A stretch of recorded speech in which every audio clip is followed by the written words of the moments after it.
is a presentation of the iRacing Esports Network.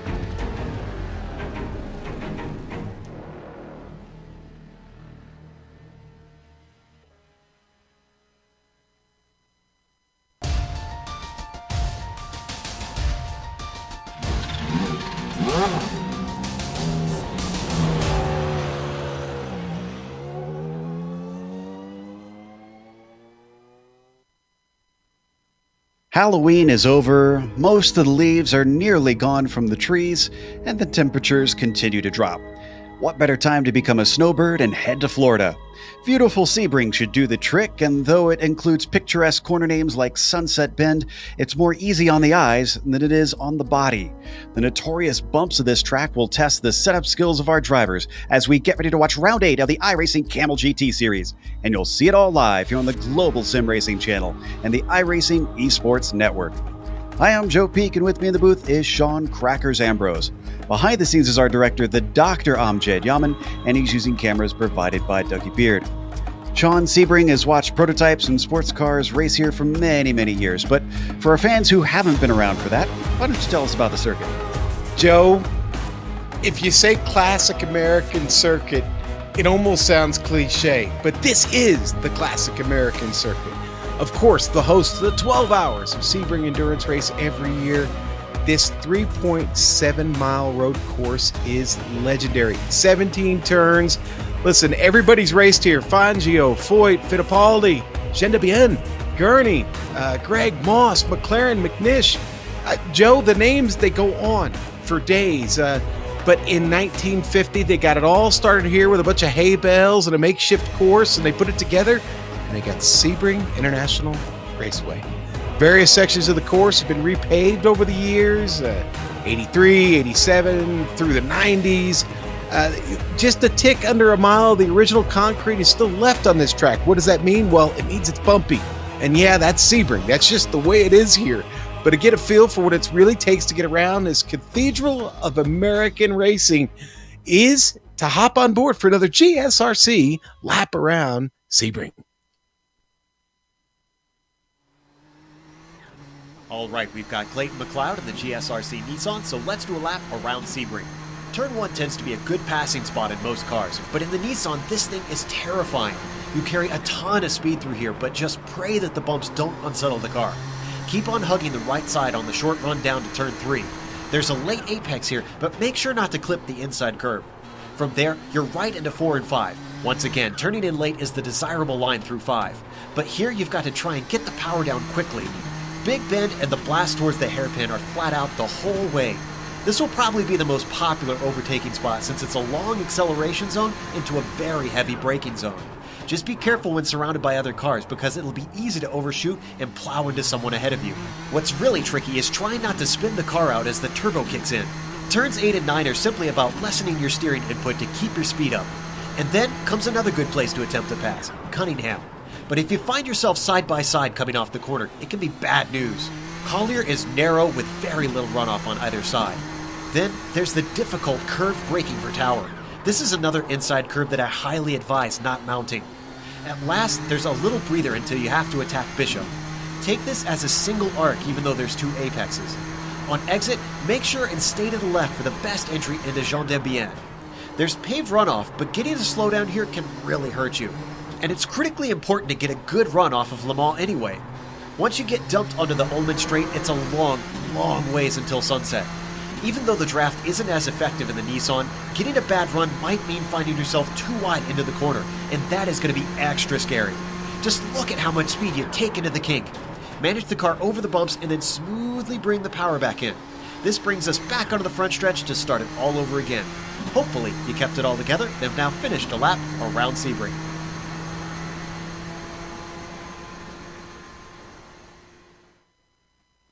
There you see a lap around Sebring International Circuit. Well, We've watched what it's like on board, but let's watch what it's like in the points too, because that's important with the championship coming down towards the end of the season, with the GTP championship starting us off. This is Fabian Gerber up at the top. As you can see, Arto Miyamaki's trying to give him chase, but really the only change we had since last round is Clayton McLeod joining the top 5. It is still relatively close considering the points that they hand out, and they do have some drop weeks involved, which you can see. But what's interesting is only one of the drivers has drop points. That is our leader, which doesn't bode well for the rest of the guys out there. They're going to have to hope for some mistakes from Fabian if they want to catch him. Let's take a look at the GTP lights and where that stands as well. Now you see the half points, and well, the reason a bunch of these guys have half points is because when it splits, when the races split here in iRacing, they have the points so that these guys here in the light standings, the amateur championship, if you will, are able to still score. Of course, with them scoring a little bit less points, you can see none of them do have drop points, but Martin Krejcik still leads the way, and it is very, very tight between himself and Matthias Guldager here late in the season. We expect that to go down to the wire unless one of them really falls off the horse. Let's go to the GTOs, starting with the Pro Championship. Sean, what are we looking at? Let's do it. Phil, in and around the lake, continues to have a stranglehold on the lead of the GTO standings right now. His teammate, well, he got up to second. And Jamie Hall sitting right there behind, just 7 points. So that seems appropriate, both teammates at the top. Now, they did drop Vili Raiola down a spot, but let's face it, Vili is still well within striking distance here, only 9 points back. Now, things have gotten a little bit tougher for Riley Thompson and Nick Buchanos as they've fallen a little further back, starting to lose a little bit touch with the lead. Joe, there's still plenty of time left, though. One great race out of Riley Thompson or Nick Buchanos gets them back up in the top 3 and possibly fighting for this GTO championship. Now let's go ahead and look at the GTU standings. Milan Arnozzi continues his run at the top right now with 75 points there, and Andrea Albertinelli, just 10.5 points behind, holds on to second. Thomas Delmuth, with a good run last week at Charlotte, is going to bring himself up to third, now only 33.5 points back. Now, Iskren Pondiv also had a good run. Not good enough, though, just a few points back there from Delmuth, so Iskren not out of anything yet. It's Hideki Koivisto that everybody's got to worry about now because he is starting to pick up steam, Joe. And Hideki now sits in the top 5, 40 points out. But like I said, we still got many rounds left here in season 4. And Hideki's got time. And we know that Finn is fast. And, Hideki with a good run or two here towards the end of the season, he could be right in this fight. Are there any Finns that aren't fast? I mean, that almost seems redundant. It was redundant, wasn't it? Yeah, my bad. Let's go to the race details in case we got some new viewers watching the Kamel GT race here today. And as we mentioned, we're towards the end of the season, round 8 out of those 12. Those 2 droplets means that they do have those 2 drop weeks in the points. Now, the race distance at 40 minutes, well, why is that significant? We have no scheduled pit stops because it is a sprint race. But the setups are still open on these cars, so they can tweak them to drive how they prefer. And driver preference is important when you get onto the road side of things. Remember I talked about the points and how much they award? Well, there you go at the bottom, 25 for a win. And that is in each class. That is not just overall. So the drivers will get points where they are according to the other cars within their class. And if you enjoy this sort of multi-class racing, there's plenty of that here on the iRacing Esports Network. So you might as well hit that big red button that says subscribe, and you won't miss a moment. Don't forget, you also have all of the World Championships, which are broadcasted on here. We've wrapped a few of them up recently, but they will be back next year. In the meantime, we're watching qualifying. We have Fabian Gerber up at the top of the GTPs, and Riley Thompson, you talked about a good race for him. We'll do it. Well, it's looking like a good one. He's topping the timing sheets over in GTOs. Yeah, and I talked about Riley Thompson needing a good run. Well, Joe, it could be Sebring. Now, the Mid-South driver would probably call this pretty close to home track for himself, and I got a feeling Riley's been targeting this one on the calendar for a while. He's had great speed in practice and, a great qualifying effort so far as several drivers start to move up the board. Andrea Albertinelli getting up to P3 right now, Joe. Yep, and actually Riley just finished his qualifying and did improve by about a 10th on his second lap. Rob Olenek is going to come in 4th. We've got, let's see, is there any others? Ove Traegerade, he's a known fast hot shoe in the GTOs. He's still coming across for his second lap. Pretty long lap times around here, hence why we're only just seeing them finish as Ove slides it into the first part of Sunset Bend. Not sure if this one is going to be faster, judging by what we saw that final corner, Sean. Yeah, and, we were talking about that in the pre-race. That final corner, Sunset, Joe, there's a lot of lines you could take through there, and just about every one of them is bumpy. It's a washboard to get through. So the Nissans and the Audis getting through there, we could have traffic problems today. And I was proven wrong. He did go faster, but it was by 2/100ths of a second that he went faster. So Ove improved, but he did not improve his position naturally. Chad Holmes only in 16th. Doesn't look like he's far enough on the track to really be able to get this next lap in. Checking to see if there's anybody else yet to take their second lap that could finish, actually. Stefan Schlacker, I think. Nope, actually, time is just coming down, so poor Steph won't be able to complete that. Let's go to the grid then, since it is now put into place.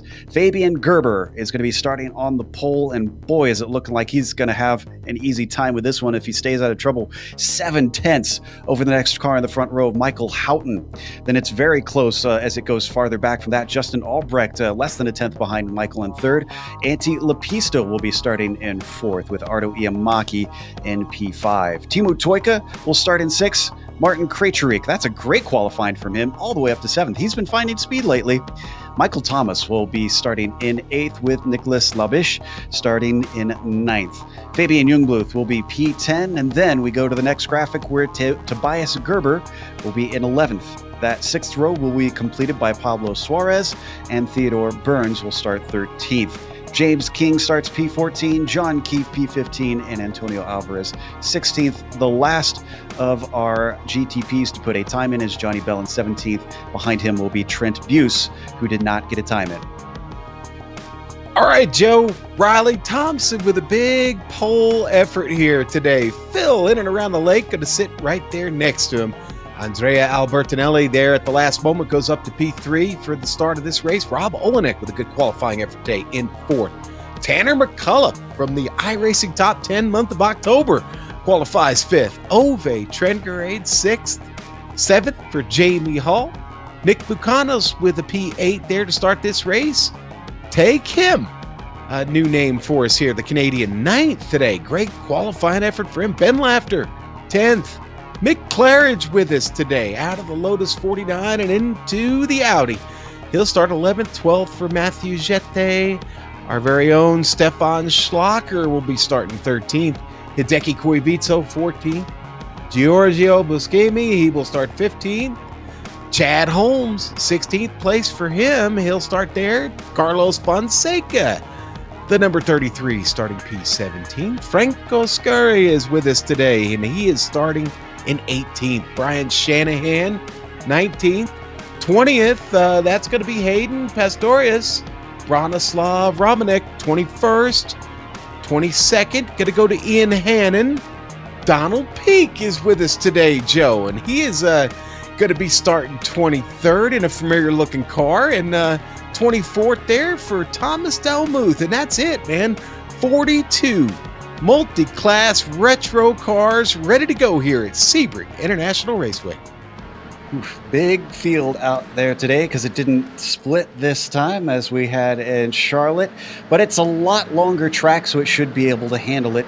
However, the real issue, I think, isn't necessarily the track length, but the track width, Sean. This is an old school track. We've been talking about how long it's been around. You talked about the old pavement, but they haven't widened it in a lot of places either. No, they haven't. They're getting through on screen right now. You talk about narrow, bottleneck. Man, you can barely get 2 cars through there. One is enough, right? Because you're really fighting that hairpin. But yeah, man, it's going to be serious stuff today. And of course, right here, we get to the actual hairpin, turn 7. Joe, that's impossible to get through there too wide at speed. What little speed you're carrying, you got to do it under control, or you're running off the track. There's so little room there. Well, and I have to imagine as well, that's one of those corners we always talk about, the turbo lag that those Nissans we saw just go through there. That's got to be one of the hairiest places for them to try and apply the power hard. Yeah, absolutely. And that turbo lag, that's going to be a big factor here on this track today. You think about right now, they're going through Collier, Joe, and we're going to be fighting it getting out of Collier, trying to get the car settled to get down to Tower. And Tower, known for its difficulty in braking, those Audis, certainly we expect to have a difficult time there. But again, they have to deal with 2 classes out there. So traffic also comes into play as we take a glance at the front of that field. They will split them up out here and have a separate start, just so that they don't run over each other. But we've seen in the past that drivers that have problems very early on the first lap in the Nissan field could still get caught up in the GTOs. I wonder if turn 1 will hold some of that with the way it comes down and narrows significantly. It might. Turn 3 might even be worse, though, Joe, and that's what I'm worried about here in the start. Any of those Nissans have trouble, our Audis are definitely going to get into that. Now, because we've got a track that's just under 4 miles long, well, guess what? It'll take them a little while to get around to the Audis. But listen, back to your point about the Nissans. Any of them get in trouble, it's going to be trouble for this Audi field as well. Now they come down the Holman Straight towards Sunset Bend, that final corner, almost really 2 corners with the way it has that kink coming into there. And you can see the gap that they've put between the 2 classes. Now, I know the Nissan ran here. We'll have to maybe go to the peanut gallery. I'm not sure if the Audi ran here at Sebring. We'll check up on our facts there. But this Nissan was an actual car that raced at this track, though not this layout. We'll see how they handle the more modern version as the roof pace car peels away. Fabian Gerber immediately gets the green flag, and Michael Houghton was caught out. He was napping. He is dropping multiple positions as I think Martin Krejcik managed to get a good jump, but that is Justin Albrecht trying to go the long way around, looking for the lead. Is he a little bit too wide? He has to lift off of it, and there goes the opportunity. Let's go to the Audis now. All right, Joe. Riley got a good start out of Sunset, able to break away from the field, but everybody behind him tried to jump it just a bit, actually getting into Sunset as they entered. So things still kind of tight behind as they go down to turn 3. Sorry, there's a huge wreck in the Nissans coming out of turn 5 into Big Bend. Not all of them are going yet. Oh, and the Audis are coming through. Oh, and one of them was having a problem. I think that might have been Toyka. No, it was James King who slid right across the track. That could have been a lot worse for the Audis, but it was very bad for the Nissans as a number of them have had to take a tow. Already through the hairpin for our Audi GTO class. Up at the front of them, Riley Thompson still leading the way, but not by a whole lot. The first battle with them is for 4th place. That is between Tanner McCullough and Jamie Hall. Hall has the inside into Cunningham. Can't quite get fully past as it switches back through Collier. Yeah, tight stuff. Jamie's driving really hard right now. He's got the inside line on McCullough here. Whoa! Rear end stepped out a little bit there. Wheeling that car. Poor Ove Trangerade also got off through Collier. He lost multiple positions. We'll try and get to that replay in a second as we try and let the GTO class settle itself down. We got a lot of action here before we want to step away, and it's up at the top of the field, including for the lead, because Phil Lake is right under Riley Thompson's rear wing. Yeah, so Riley qualifies well. Now he's got to race well, and boy, he has got a race on his hands now. Ooh! Phil has to back out of it there. He almost got him. He was thinking about it, but I think he's going to get another bite of things as he tries to get a run. These cars cut a big hole in the air. So as they come down the front stretch to complete lap 1, here goes the slingshot looking to the inside. Riley does not defend, but still manages to cover him off once they hit the apex. He hangs on, but for now, it's by a thread. Yeah, I like the way Riley kind of covered him off there, Joe, coming out of turn 1. That was good stuff. They've dropped in line behind him, but there's one Nissan back in the middle of this pack of the Audis that's trying to get through, and I think that's Tobias Gerber back there. Yeah, it is. He was one of the ones that got caught up in that incident, which we have the replay of. So let's take a look exactly what happened, because I missed this myself. So as we pull this up, this is coming out of turn 5. Wow. I'm not even sure how to dissect it from that angle. Let's watch it one more time from above. Looks like naturally it's going to accordion together as they come to 3. Looks yeah, like it's a checkup. was part of it. It looks like it all started with a checkup, Joe, and then everybody gets caught up, and well, you see it there on screen. It's on board with team. Yeah, it's new guy Nicholas Labiche, who he got together with, but it looks more like a racing incident. I mean, I don't think there's anybody to blame. I'm sure a lot of people would like someone to blame for the damage that they had at the start. Oh, that's and the lead. I'm sorry, Joe. The GTO lead is Thompson, Phil Lake. Phil Lake actually makes contact left fender to right rear quarter panel and then backs out of it. Now Thompson trying to recover from that. He's scrambling down the straightaway. You can see him trying to break the draft. I did not expect this, that we'd have this sort of pack racing here in the Audi class, but look at this. Phil Lake, Rob Olenek, Jamie Hall, and Tanner McCullough all in a line behind our leader waiting for an opportunity. Come up to turn 1. Once again, Thompson with a wide entry just chops everybody off, feels confident that they can't get their nose in there. Could have a pass back for 4th, but McCullough backs out of it on Jamie Hall. God, these drivers have so much more talent than I do, Joe. It's embarrassing. Oh, me too. Boy, Rob Olenek, though, he almost got into the back of Phil Lake now, and they could have actually could have given him a boost, because here comes Phil Lake down to the safety pin, and unfortunately he's not close enough under braking, so they're going to stay in line. They might get mixed up a little bit because they've got Tobias Gerber coming up fast. You can see him in the brown GTP car approaching quickly as we got a pass attempts for the lead. Phil Lake sticking his nose in on the inside of Riley Thompson down into Cunningham, but we've seen this already. It looks like to make the pass stick in Cunningham, Sean, you're going to have to be fully beyond the car. Yeah, you're going to have to be all the like you said, all the way alongside and by. I like the fight in Riley Thompson today, Joe. He's got to avoid any mistakes. Easy for me to say. He's still got 34 minutes of this race to fend off the likes of Phil Lake, Rob Olenek, and Jamie Hall, just all sitting right behind him. And McCullough moves out of the way there abruptly to let Gerber through. I think that's the racing line these guys have tended to take. But yeah. Oh no, Olenik's off. Oh, and off bad, Joe. Hits the wall, hits the other wall, almost hits some of the pack behind him. Ooh, that got messy very, very quickly. Gonna watch the replay one more time here. They're both trying to get the draft, and then it looks like Olenek was trying to stay to the side to let Gerber through.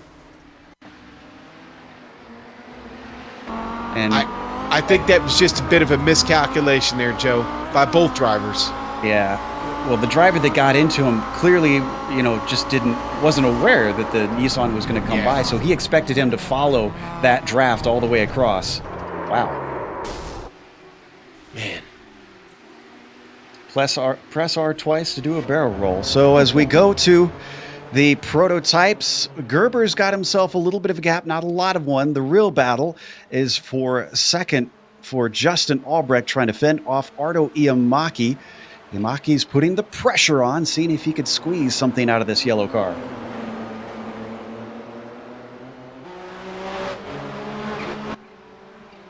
Coming back onto the front stretch. They've left Michael Houghton behind. Despite his good qualifying, his race is not going to plan. And these guys haven't caught the GTO field yet. They've still got a little ways to go. And that'll really shake things up for the prototype.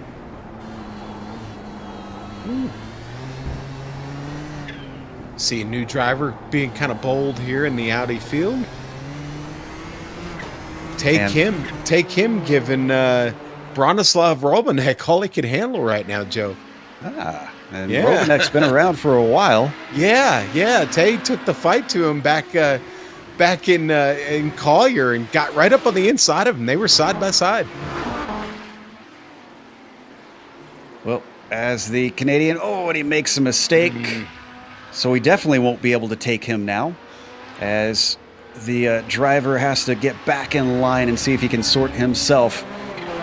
With Hayden Pastorius also ahead of these guys, we could see a three-way battle between them for that 13th position pretty soon. We jump back to the prototypes for that second place fight. They work their way through Bishop up towards Jean Debienne. Yamaki just staying right in the tire tracks. Good under braking, though. Look at how much he closed. Now onto the Holman straight. Now, very different for our viewers who haven't watched this before. Very different for these Nissans. They don't seem to go off as much draft as the Audis are, even though we're seeing a little bit of a duck out from Yamaki. Joe will go back to the Audi lead because it's Phil Lake trying to get in and around Riley Thompson. And is he going to clear him? No. Riley continues the fight. Oh, and he got him. He got him. I don't know if this is over yet. Thompson's going to try and come back at him. Whoa, a little bit too late in, and he turns him around. Phil Lake off track. Now they've got everybody coming on top of them. Tanner McCullough can't do anything with it. Nicholas Mukanos then, he moves into the lead as Riley Thompson falls all the way back to 5th. Schlocker, oh no, and Schlocker gets into McCullough. McCullough goes off course. Schlocker keeps going. This allows Andrea Albertinetti. When have we seen him this high up in the field? He is now up into 2nd place. And Nick Mukanos is running away with things. Wow. We'll go on board with Riley Thompson. We'll go back through that sequence of events there, Joe. Yeah, there's him getting... and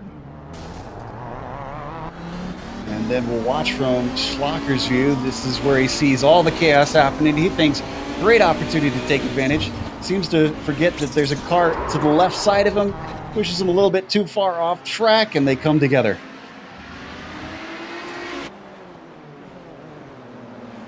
And, Ardo Yamaki just had a big accident. We're going to watch this pass. And then, as soon as he had that 2nd place, Yamaki just threw it away.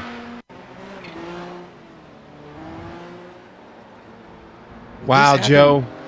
Oh, he didn't throw it away. He got helped to the wall. Yeah, it's him and Albrecht to get together. And it wasn't just one shot. It was a second one when he veered back into him, and that shot him off the track and up over on his lid. An automatic tow for Yamaki is going to make it a bit of a miserable day. We're watching it one more time. Ooh, that was set up by a mistake out of tower. And 2 into 1 just doesn't work.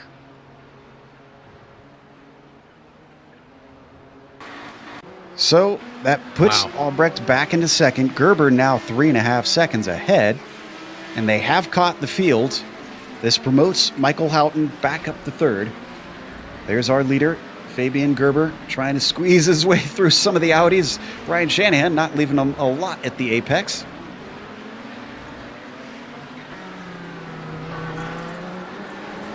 So he's good on his own without any traffic. Let's see if Fabian Gerber can handle a slew of slower class cars and still keep that gap up.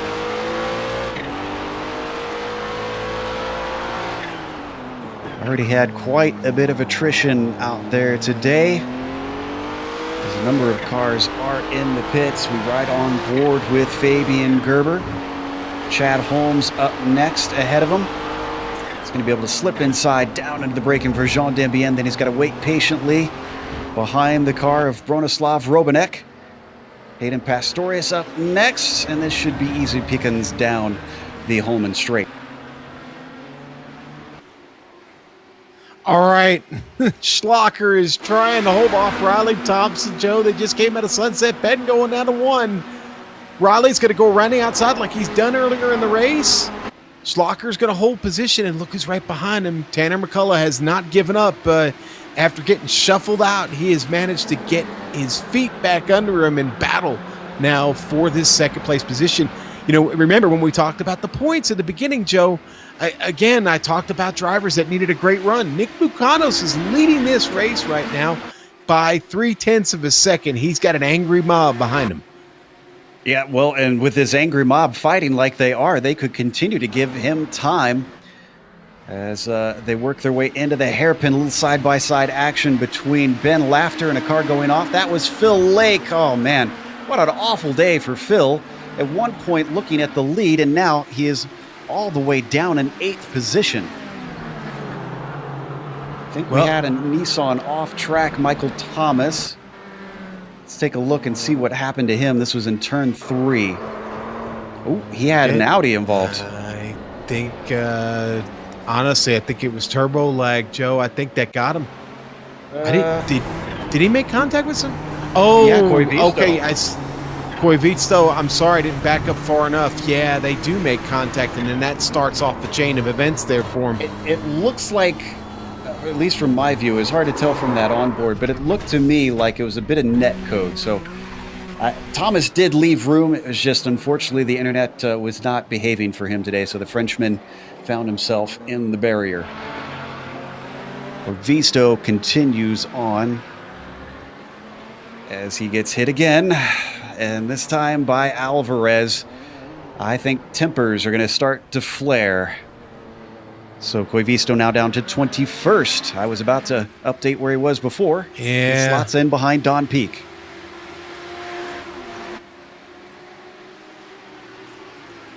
Ooh, battle for second place with Suarez in the mix. Again. Riley Thompson and Stefan Schlocker.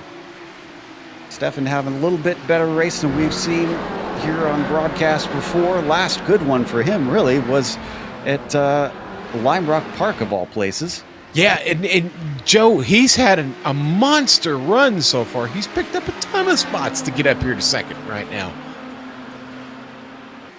Still a gap from him up to our leader, Mucanos. Of course, Suarez is not getting blue flags to help him through as he actually gets a little bit of the back of Schlocker, but Schlocker survives it and almost contact again with Thompson. As Suarez can't quite seem to find his way by these leaders in the GTOs. No, he's definitely struggling, isn't he? And Riley Thompson's got to be careful here. I mean, he's got a podium.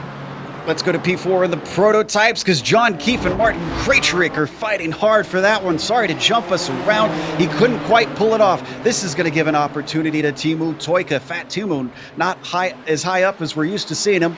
But with Krejcik to the outside, is this going to be an easy job? Teemu gets it done. Legions of fans on their feet right now, Joe. And don't forget, Antti Lepisto starting to approach this group. As he's actually a lap down, so he's got to wait patiently. In fact, he looks like he's slow on top end, incredibly slow as they streak away from him. So let that fight be. They are coming up on Matthew Jette. Is this going to affect the battle? He's trying to stay to the outside. Toika gets through. Krejcik gets through. And John Keefe going to easily pass him. Or is he? No, he's going to lift. Oh, that looked like maybe a slowdown penalty? Not entirely sure. That is interesting, Joe. Not sure if he was just trying to back it up, but he lifted way more than he needed to, that's for sure. Well, we've seen drivers fall back. Some of them are trying to come forward, including for 6th position, Phil Lake in a battle with Ove Trangerade. Yeah. Looks like Lake comes out ahead of that. Trangerade unfortunately loses another to Ben Laughter, who takes advantage. Oh, and Ove's going to try and fight back. I thought he was going to maybe try and make a dive to the inside there. Wow, he loses 2 just that quickly. It's Laughter. Laughter has picked up a lot of spots, Joe. He's been moving since the start of this race and avoided some of the trouble, but it's been tough sledding for him. Yeah, and I mean, this car might start to feel like a sled with how much they've been abusing the tires out there and how much hard racing we have. It's 104 degrees on track, Sean. Yeah, it's a warm one today. We were talking about that before the race, how, you know, hot weather conditions here at this time of year, certainly possible, and that can have a big effect on these cars. Right on board with Ove Trangerade, still giving chase. One of our GTO drivers who has unfortunately retired is Rob Olenek, as we pull him in to have an unfortunately early interview. Rob, it looked like just a bit of sad miscommunication and nobody really at horrible fault there. Yeah, I think that's what happened. I think I started to go a shade to the left to get over to the outside, then looked in the mirror quickly. I think Jamie might have seen me start to go left. When I looked in the mirror, I stopped going left because the Nissan was right there. It is what it is. Definitely. Well, I don't know if you've been watching into this battling up at the front of the GTO. I mean, what are your thoughts on this with these guys? And do you think Mukanos can take this home? I think he can. He's been getting a lot better lately. This season, he's been unlucky, but you know, in practice and stuff like that, he's basically same speed as most of the top guys. I'm really hoping he pulls it off. Well, it certainly would be a feel-good win for him. Thanks for coming and talking to us. Sorry to make it very quick in the interview, but we got a lot of action out on track, and hope you have a better week next week. Yeah, see you later, guys. So we watched Stefan Schlacker riding on board as he continued to try and challenge Mukanos. Behind him off screen, we didn't see that Thompson and McCullough actually made contact, just slight contact, but they got away with it. They did, and right now it's the big problem is well, Fat Timu trying to get through here, splitting this battle up just a bit. Oh no! Oh, Thompson's in trouble. He's in big trouble. Can he get it slowed down in time? Oh, he does. Wow. Let's watch that one from above. I wondered if he would beat those tires. I think that last little bit of pavement right at the end helped him stop the car in time. Did they actually touch, or did he just react? No, there was slight contact. Boy, what a great job by Riley. I say a great job. He may not have been in control of that at all, just had foot hard on the brake there. I think that's one of those moments where you have to desperately tell yourself, don't panic, don't panic, don't panic. I can think of two words that you say together, and it starts with O. Yeah, I'm sure. He gets it going once again, but you can see he's down in 6th after that one. Oh, boy, we've had more ups and downs at the top of the GTO field than a roller coaster. Mukanos is still leading, but that might change because Stefan Schlacker has run him down. He has, Joe. Stefan is obviously ready for this one. I don't know where he finds the time, but he is bringing the fight to Nick Mukanos here. Oh, man, as we watch this battle for 3rd with Martin Creatrick going through, and it is elbows out today. Andrea Albernanetti not able to hold Lake back, and now that's Riley Thompson back in the mix. Yeah, and here Riley Thompson just sits a few spots away from getting back to a podium, so plenty left to fight for here for Riley. It's not over yet.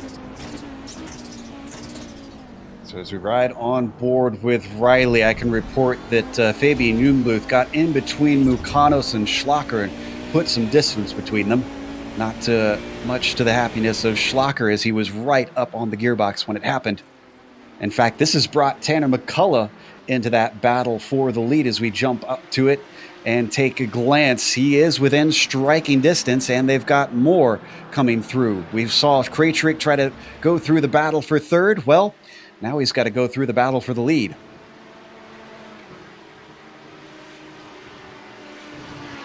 And as far as where... is he going to be able to get through? No, he's going to have to wait behind McCullough. As far as where Stefan has found this speed and time, I blame the C-clamp that he just ordered. Yeah. That's the secret ingredient. That is a secret ingredient. That's what's been holding him back, Joe, is the C-clamp. The lack of it, yeah. All right, so he's not able to gain down the backstretch. In fact, Martin Krejcik, oh no, and he loses the car.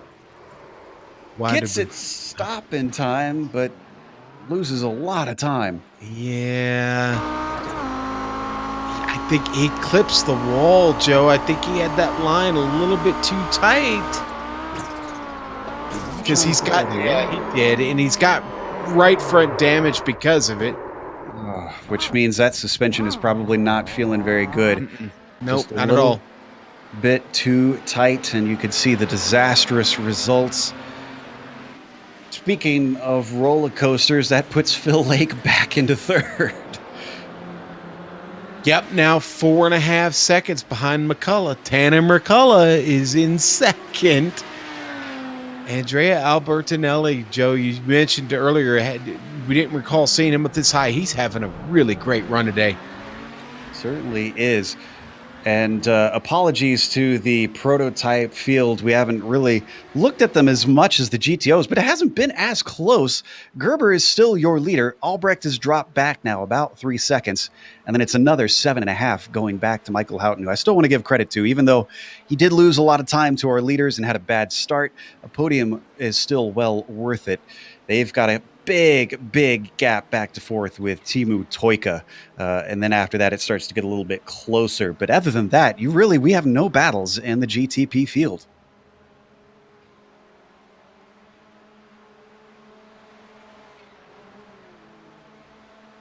So let's take a glance.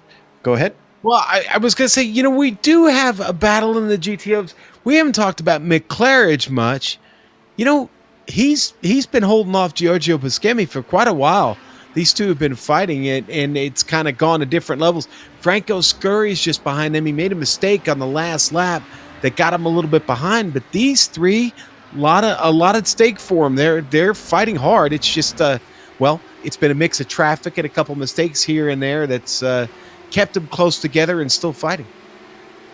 Well, let's see if James King throws a wrench into things. He's going to try and sneak by Franco Scurry. You can see how much later they can break down into Sunset Bend. So there's one. Can he gun it off the corner well enough? He's going to try to sneak to the inside and causes a huge avoidance maneuver for Giorgio Buscemi, who loses a chunk of time to Mick Claridge because of it.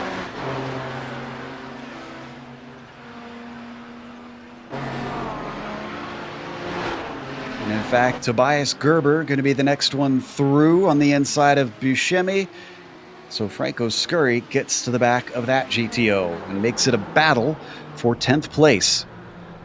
Not much of one because Buscemi gives it away with a mistake into 3. Well, like I said a moment ago, Joe, it's what's kind of kept them all close. It seems to be either traffic or a mistake every now and then, and then they wind up bunching back up together. But Matthew Jete has now kind of come to this battle and could be looking to make a move here on Buscemi. And let's head up to the lead because speaking of bunches, well, right now Tanner McCullough has bunched up to the back of Nicholas Mukanos. And Rob seems to think that Mukanos can take this one and bring it home. But I think Tanner has other ideas here. Probably mad because he was only second in the highlight reel for this week.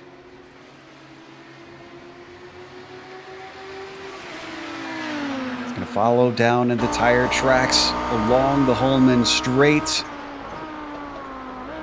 And as the draft pulls him in slightly, doesn't pull him in enough for an attack. He gains ground mid-corner, showing a little bit more mechanical grip than the car ahead, and that was a fantastic run. He found himself a lot of time on him through Sunset Bend.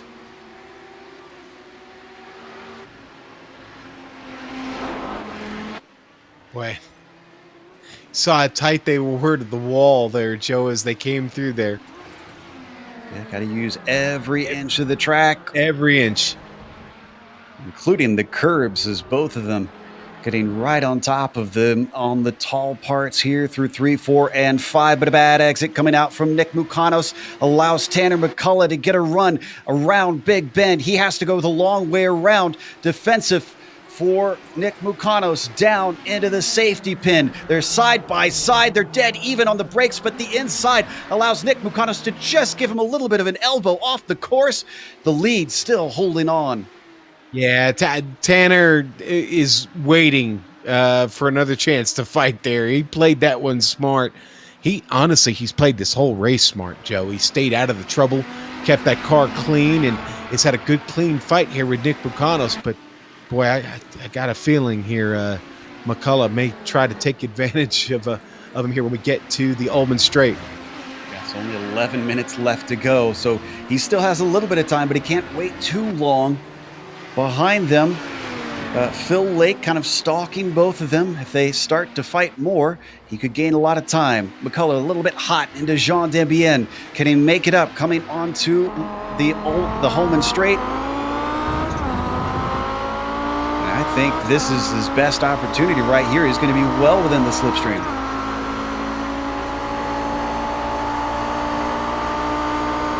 A little bit of a defensive move from Nick Mukanos. Fending him off for now. Could we see an over-under? Tries to park it on the apex. That's going to deny an opportunity from McCullough. Still tries to get the run, but can't do anything with it.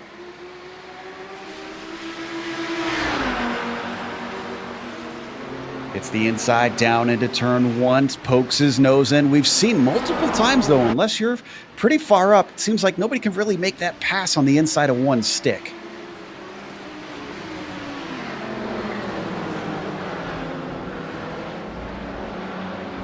Behind them, that's James King having to wait patiently. And boy, he flipped it up on the curb there. Tanner gets it dead center of the top of that curb, Joe, and that got the car up on two wheels. Lucky, a very fortunate moment for him and for James King. Well, and fortunate moment that James King decided to pass in that hairpin. They have a hard time getting off the corner of these Nissans from what I've seen. And Nick Mukanos is held up. And now, despite that big mistake, McCullough is all over the back of Mukanos once more. Now they've got to deal with Tobias Gerber trying to slip through. Does it seem like everybody's having to deal with Tobias Gerber today? Poor guy. Yeah, I know. I'm sorry, Tobias. I didn't mean that. It's the nature of multi-class racing. Once again, I've seen this multiple corners. It seems like Tanner going a little bit wide. Use it up, Joe. He figures it's got four-wheel drive. It should be able to take some off-road. Right. Oh boy, that's really holding him up.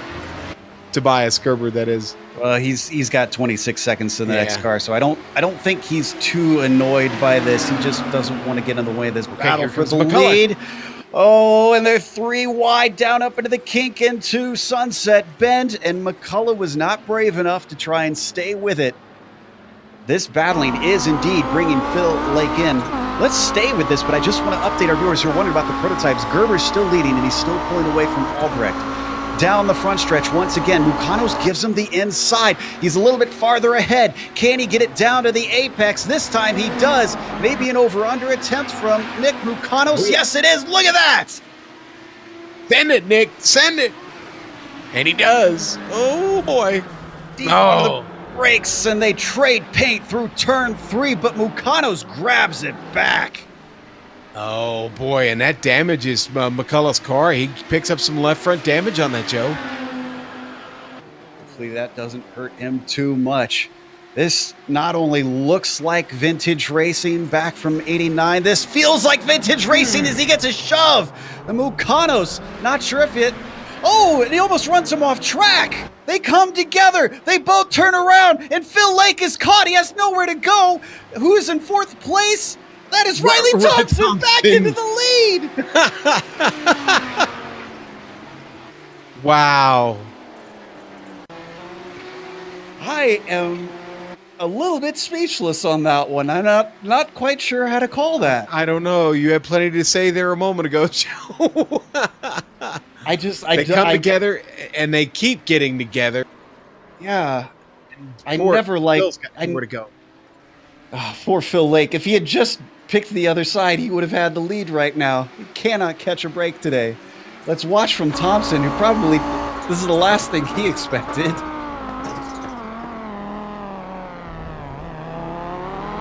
Yeah, Riley just back there trying to get to the podium. Now finds himself at the top of it. Man, oof. Again, the luck, though, of Phil Lake. Just, Cole, I want you to drive right through the middle. That's all I can think of right there. The old AJ Foyt quote, go where the car is because they won't be there in a second. It was, oof. This is Albert Anelli and Antti Lepisto trying to work his way through. That's Phil Lake with Albert Anelli behind him. Looks like Lepisto's going to get a little bit of an opportunity. Oh, he's going to have to wait between them potentially. He's given space at the apex, and now he gets through. Down to 6 minutes left to go. How many people have led the GTO class at this point? Because it seems like it's... let's see. Lake did it temporarily, I want to say. Mukanos did for a while. Did Schlacher ever get it, or the second was as high as he got? I think he got the second, and that was it, right? Yeah, there's been a few lead changes, to say the least. There may be another one or two before this is over. I don't know. We'll see. Riley hanging on to it pretty good. Phil 2 seconds back. Yeah, he's got a nice little gap. All he has to do here, I think, is manage the traffic and watch his line. And while it's been hot potato down in the GTOs, it's been king of the hill. And the GTP's Gerber up to 5 seconds ahead of Albrecht and basically just cruising for now. In fact, the only battle that we have is between Jungbluth and Keefe, and I think Keefe just recently took that, but that could get a little bit messy because as they go through Big Bend, Chad Holmes and Bronislav Robanek had to make way. Keefe outbreaks himself, but isn't going to lose the spot back to Jungbluth.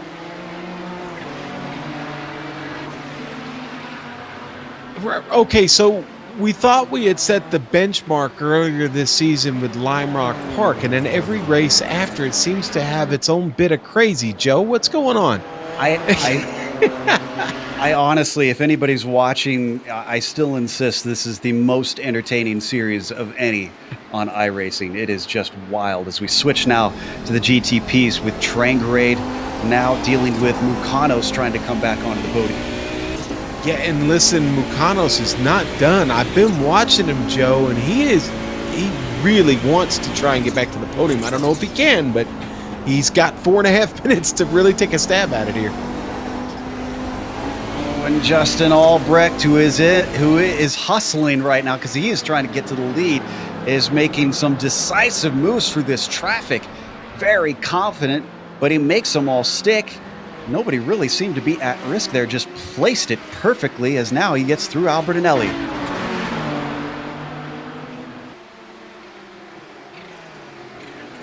Down towards the hairpin.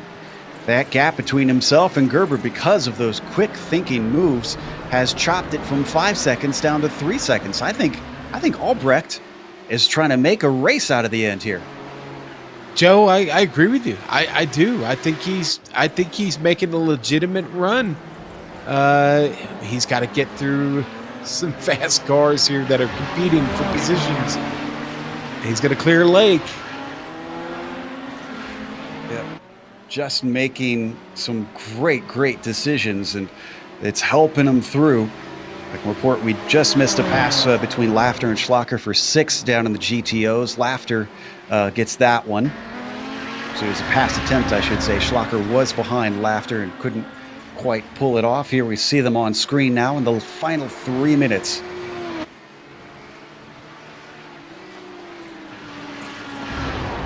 And as we watch this, I'm keeping half an eye on the gap between Thompson and Lake because that's gone down to about a second. Less than a second now. It's 8/10s, Joe. Still chipping away.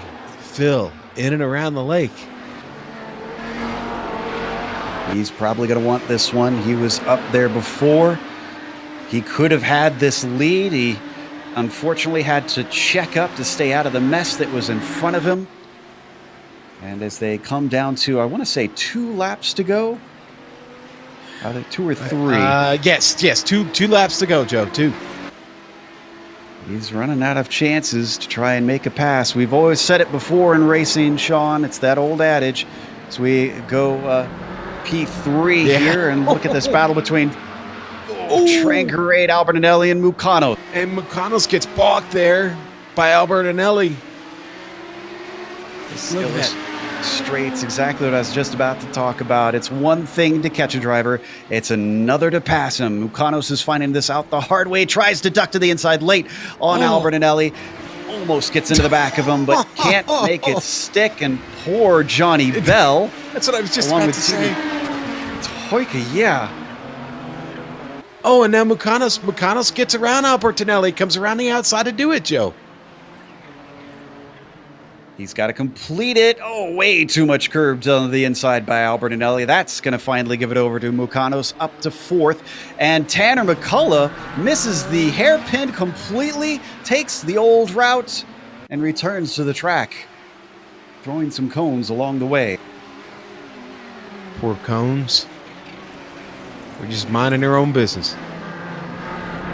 You know, I think because he looks like he was slow and damaged. I think he was just intentionally getting out of the way there. It'll be the white flag this time by Joe. Indeed. Gerber just crossed the line with about a minute left. These cars doing it in roughly a minute 47. Means that this is it for Gerber. He's held that 3-second gap. He gave away a little bit, but now he's turned up the wick. And Justin Albrecht in that number 18 hasn't really had an answer yet. Joe, here comes Phil Lake. Ooh, a last lap battle for the lead in the GTO class. I do not think that Thompson is going to give this up willingly. And Fat Timu coming through. Spicy. They work their way through 3 and 4. Now to the important one of 5 is a little bit of ducking his nose in. I think that was a desperate attempt from Phil Lake. That was not going to come off. And that actually costs him because now he's going to be too far away for the hairpin. Oh. But this is bad news for Thompson. We've seen this multiple times. Off the hairpin, these Nissans are so slow. Doesn't balk him too much. Ooh, so he dodged a bullet there. Right on board with Phil Lake coming down to Cunningham now. The chances are slipping away corner by corner. I'm watching the leaders, so don't worry. We'll go to them when Fabian Gerber gets close to the line. I honestly, I think Phil's got to get it done on the Ullman Straight. He's got to be ahead of him getting into Sunset. It is really the only chance I think he has left at this point. Speaking of Sunset, Fabian Gerber hits that right now as he breaks for this infamous hairpin. Fabian Gerber took the lead at the green, and he didn't look back. He wins here in round 8 of the iRacing Kamel GT Series. We go back to the GTOs. This is the important corner, Sean. Yep, and Riley Thompson going to try and break the draft. He's gone into the weave already. Here we go. He's gaining, he's gaining, he's gaining as they come to the breaking point. He could try an over-under. Riley Thompson trying to hug the inside to deny him. Gets the launch off the corner. The start-finish line is right there, and Thompson is going to take the win today. Wow. Third place is a fight too, but Ove Trangrade's going to win that one. Mucanos could have had the win, but it just is not to be, and he slams it into the barrier in frustration. Andrea Albertinelli gets a top 5, Joe. And he's got the number 27 on his car. Andrea's going to get some high rating today. And a clean car, might I say. Maybe he picked up a couple incident points, but I think he's going to walk away with a big Italian smile on his face. We saw Mick Claridge get himself in 8th. Newcomer Take Him. How about this? A 13th out of a very large field here in the GTOs. 24 cars. This is a good feat for a newcomer. Yeah, we saw him being aggressive earlier in the race, too. So come on back, Take Him. We'd like to see you back out on the track next week. The only battle we have left is between Hayden Pastorius and Brian Shanahan. Shanahan a little bit farther down than we're used to seeing him today, but it was certainly a rough race for a lot of people. As he comes around Sunset Bend, I don't think Pastorius is anywhere close enough to try to pull this away from him. So 17th going to go to Shanahan, 18th to Pastorius, and that's going to wrap things up, at least for the race. We got our post-race show to do still. We'll have a quick break where we'll show you all the upcoming races here on GSRC, and after that, we'll have the official results as well as driver interviews. Stick around.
Welcome back to Sebring International Raceway. We just watched the round 8 of Kamel GT, and man, that's like Sean said during the race. We keep getting good race after good race.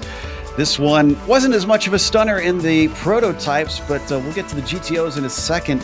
Fabian Gerber did have a little bit of a challenge on his hands. He had to watch that gap back to Justin Albrecht because it was only 2.5 seconds at the line. Justin gave him a run for his money, coming from third on the grid.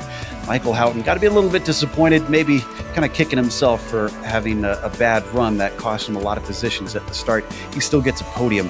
Timo Toika way far back, as were a lot of drivers there. We saw a big pileup early on. Timo might have been a little bit involved in that. We'll have to go back and see. He finished 4th. John Keefe going from 15th to 5th. He was one of the few, I think, that had a good result because of that first incident.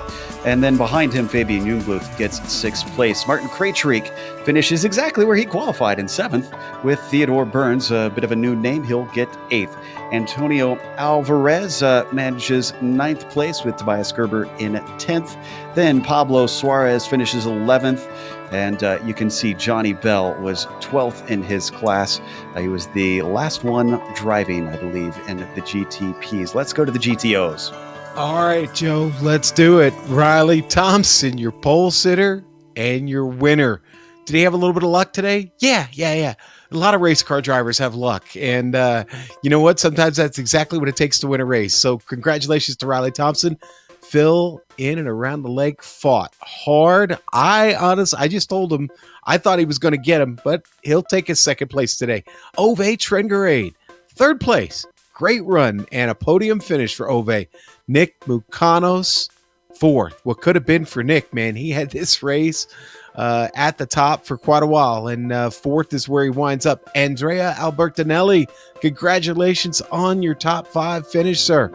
Ben Laughter, 6th place run for him. Stefan Schlacker up battling for the lead. Got into a little bit of trouble. Still salvages a P7. McClarridge having a really solid run. I'm going to say congrats, Mick. Good job, buddy. He finishes 8th today, Joe. Franco Scurry, 9th place finish for him.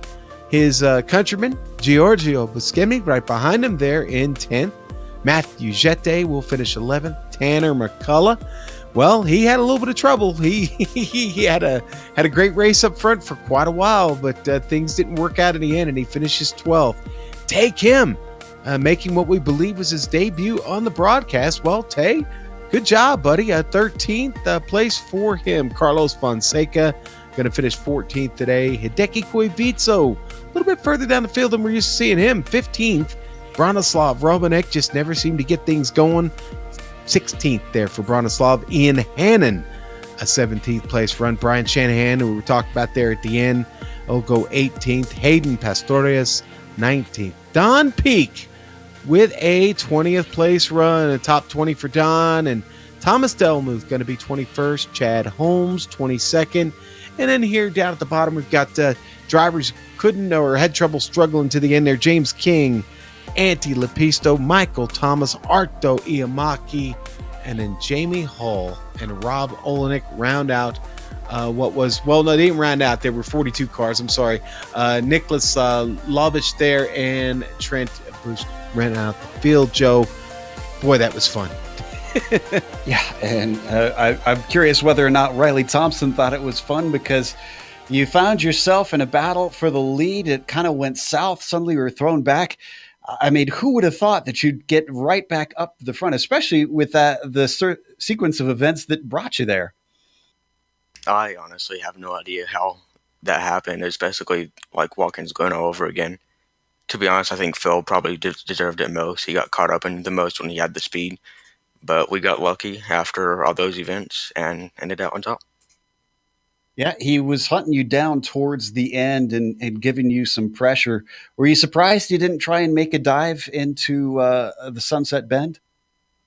I think I know him enough by now. I wouldn't have blamed him if he did, but you never know. It's racing, and he decided to do that, and it was all. This was something of a wild race in the GTOs. It didn't look like that at all in the GTPs. Are you surprised that it was as chaotic as it was in your class? Because this is a much longer track, and I kind of didn't expect it to have the pack racing that we saw.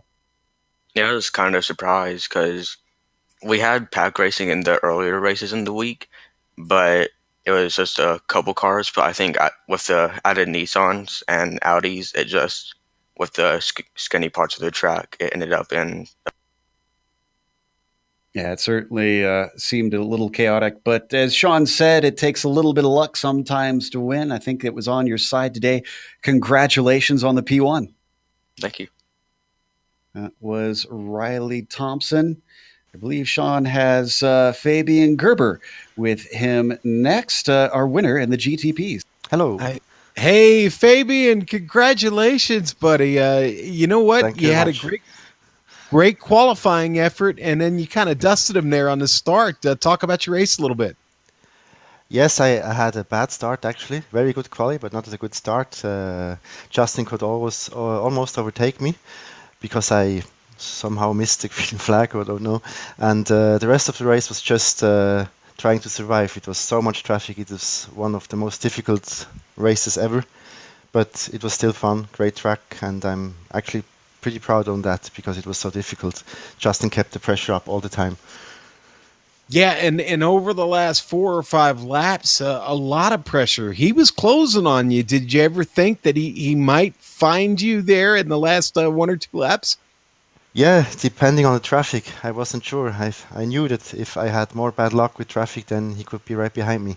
But I had low wing. I'm not sure what wing he drove, but I'm quite certain I could have held him up, but I'm really not sure. Now, Depending on what happened. I'm glad you brought up the low wing because I want to ask you, because the track was really hot today. How difficult did that make that for that Nissan there in the really tight sections of the course? Yes, it was okay at the beginning, but the longer the race was, the more difficult it was. I had to brake earlier and earlier. And the first time after overtaking all the Audis, I was braking too late all the time. I really had to adjust myself to the slippery track and really brake earlier. Then from then on, it was okay. Well, it certainly was okay. A great race and a great win, and obviously max points. So congratulations, and we'll see you next week, Fabian. Thank you very much. See you guys. Bye-bye. All right, Joe, that's Fabian Gerber, and boy, that was a solid run he had today. It was, and I'm sure Phil Lake was wishing it could be a little bit more of a solid run for him. Phil, when we talked to Riley, he said that he thought you deserved that win a little bit more. Were there any hard feelings about the contact you guys had early in the race coming into Cunningham? No, I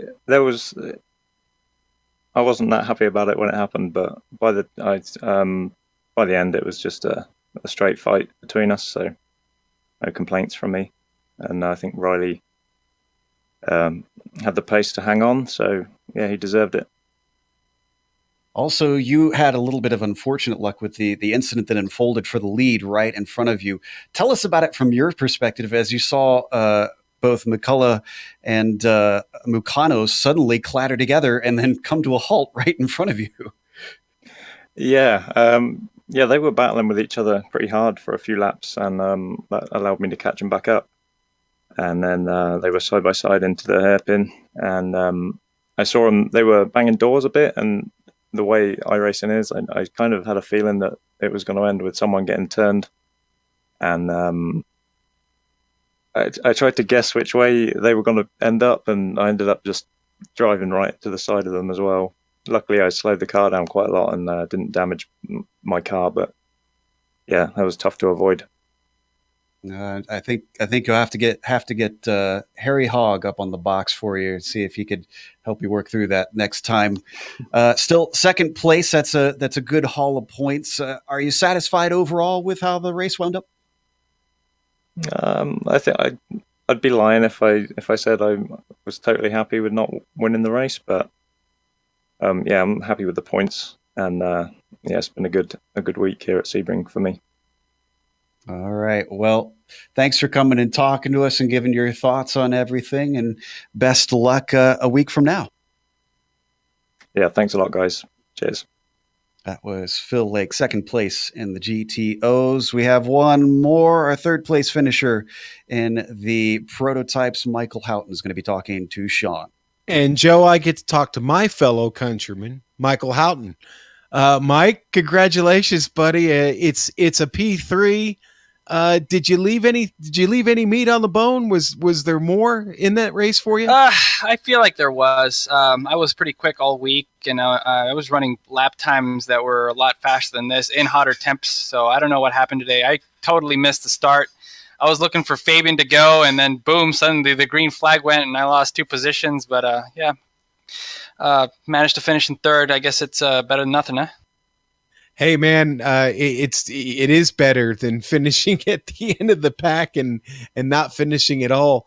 I had asked earlier about the temperature on track and how that factored in, but for you, I want to know, what was it like getting through the traffic today? Was it as difficult as it looked on screen? We talked about how narrow the track was in the pre-race.